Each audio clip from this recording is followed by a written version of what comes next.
U din il-ħidma ta' Ġesu letteralment ixxukjat il-mexxejja reliġjużi ta' żmienu. U xi kultant eżisti jridu nistaqsu ftit lil nfusna. L-inna bħala Knisja llum qegħdin jikkritikawna. Qegħdin jikkritikawna li aħna nagħmlu isma' l-midinbin. Jew sirna Knisja tal-elit.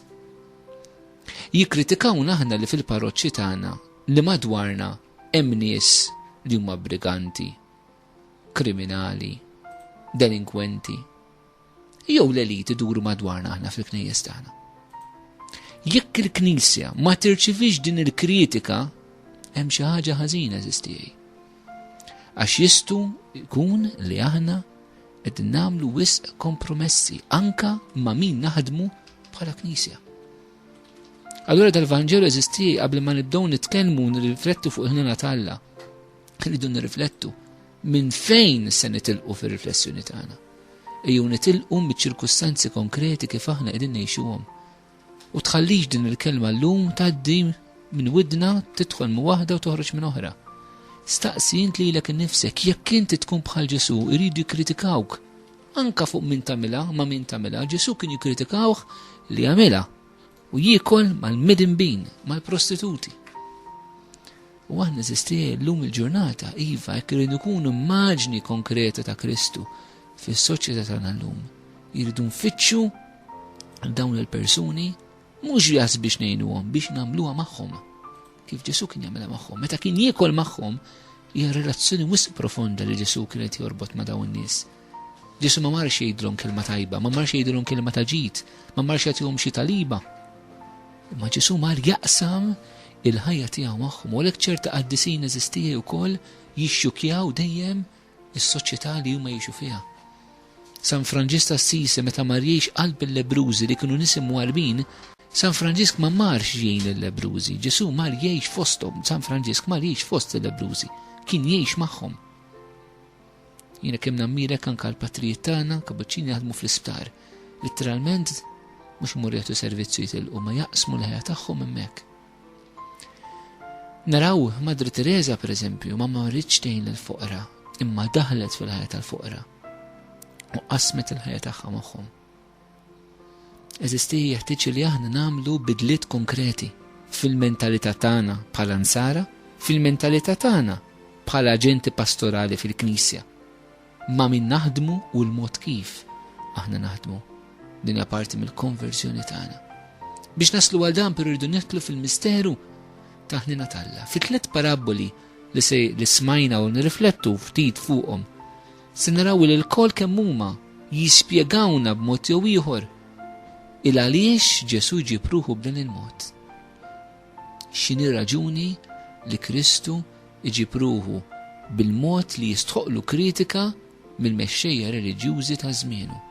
Nies midimba jilqandu dan u jiekol magħhom. L-ewwel ħaġa sistij fl-ewwel parabola ta' dan ir-raj li jfittex in-naġa. Ftit elementi li anke jispikkaw fit-tieni parabola tal-mara li tfittex id-drakma l-mitlufa. Nipprova niġborhom fi ftit hekk punti partikolari u nirriflettu fuqhom. L-ewwel ħaġa naraw li fil-ġiex paraboli hemm is-sens ta' xi ħadd li qed jitlef xi ħaġa, r-raj jitlef in-naġa u l-mara titlef id-drakma. Ovvjament fit-tielet parabola tal-missierani fil-ħnina jew kif ngħidula b'mod popolari li ben il-ħnina għandna wkoll il-missier titlef liben. Ir-relazzjoni ta' xi ħadd li qed jitlef xi ħaġa li hija l-qalbu fit-tliet paraboli toħroġ. Minnu raj jekk ir-rajja jgħidulna verament x'relazzjoni jibnu mal-merħla tagħhom hija xi ħaġa affaxxinanti ħanejtek. Forsi il-mara li titlef id-drakma relazzjoni ma' flus, però magħha hemm is-sosten tal-ħajja. Allura hemm xi ħaġa li qed tiswilek ħajtek u l-missieru liben. Ma hemm xi ngħidu hija relazzjoni unika, relazzjoni umana tant qawwija profonda. Allura l-ewwel ħaġa li qed jgħidilna il-mulej Ġesu dal-paraboli isma' teżisti relazzjoni bejni u bejn dawn li jintom missejħulhom il-midinbin, bejn dawn li fajnin is-soċjetà u forsi anke fajnin Alla vera mhumiex jgħixu kif suppost. Hemm relazzjoni. U allura ħaġa li mulej Ġesu lilna forsi qed jikkritikana b'mod fin, aħna għandna relazzjoni ma' minnu midneb, jew naqtawh il-barra. Il-mulej le jeżistijaj. U l-mulej din relazzjoni iħoss fiha li qed jitlef xi ħadd li huwa għażiż għalih. U lest li jriskja kollox. Aħna forsi din ma nifhmuhiex. Ma nifhmux ġifieri persuna li jekk tinqata' minn Alla x'jistgħu jkunu l-konsegwenzi. Għadna ma nifhmuhiex, kieku nifhmu eżistijaj, kieku ma nifqux nitolbu u naħdmu għas-salvazzjoni tal-irwieħ. Dan ir-raj wara jitlef in-naġa jitlaq id-99 u sallu għajdinna ħallihom fid-deżert biex imur isib in-naġa mitlufa. F'dan id-dettall nixtieqkom hekk li nifhmu kif dawn id-99 naġa huma wkoll kellhom xi ħaġa x'joffru il dik in-naġa li ntilfet. L-ewwel ħaġa daw ħallsu prezz. Għaliex? Għaliex ir-raj aċċettaw illi jitlaqhom għal ftit żmien. Sabiex imur ifittex in-naġa mitlufa huma kellhom iħalluh imur ifittxiha. U din l-immaġni eżistijaj nixtieqkom tifhmu ftit fil-kuntest ta' meta aħna ngħaddu minn mument ta' dlam spiritwali fil-ħajja tagħna. Ħa nispjega ftit, m'għandix ċans nidħol f'dettalji, però nixtieq ma nħallix dettalji biss lanqas minn naħa l-oħra. Huwa dan. Meta fir-relazzjoni tagħna ma' Ġesu netlu f'ċerta profondità u intimità miegħu, u speċjali meta nikkontemplaw il-passjoni tiegħu. Il-mulej iva jgħaddina momenti fejn aħna nħossu Ġesu jitbiegħed minna. Però aktar ma nikkontemplaw din il-maħabba ta' Alla għall-bnedmin, aħna nistgħu ngħixu l-mumenti ta' dlam spiritwali kif għexuh dawn id-99 ħaġa fid-deżert. Li meta inti tħoss il-mulej il-bot minnek tista' tgħixu kif għexuh daw id-99. Mod sempliċi tgħid l-mulej, jiena m'iniex qed inħoss il-preżenza tiegħek bħalissa. Inħossok li tlaqtni. Però nemmen li qed tagħmel dan għax qed tmur tfittex il-ħadd ieħor f'dal-ħin. U b'imħabba kbira jiena nħallik mulej Ġesu. Mur fittex il-ħadd ieħor waqt li jiena noffri s-sagrifiċċju ta' din id-dalma li qed ngħaddi minnha sabiex ħadd ieħor isibek. Jiena ngħix fid-dlam biex ħadd ieħor isib id-dawl. B'xi mod nistgħu ngħidu li hawnhekk għandna anke kif Ġesu għex il-mewt tiegħu fuq is-salib. Waqt li Ġesu jgħid Alla tiegħi li xtlaqtni, dak il-ħin l-umanità kollha kienet qed issib il-Alla. Ġesu jgħix ir-relazzjoni tiegħu mal-Missier fid-dlam sabiex aħna niskopru d-dawl ta' din il-preżenza tal-Missier fil-ħajja tagħna.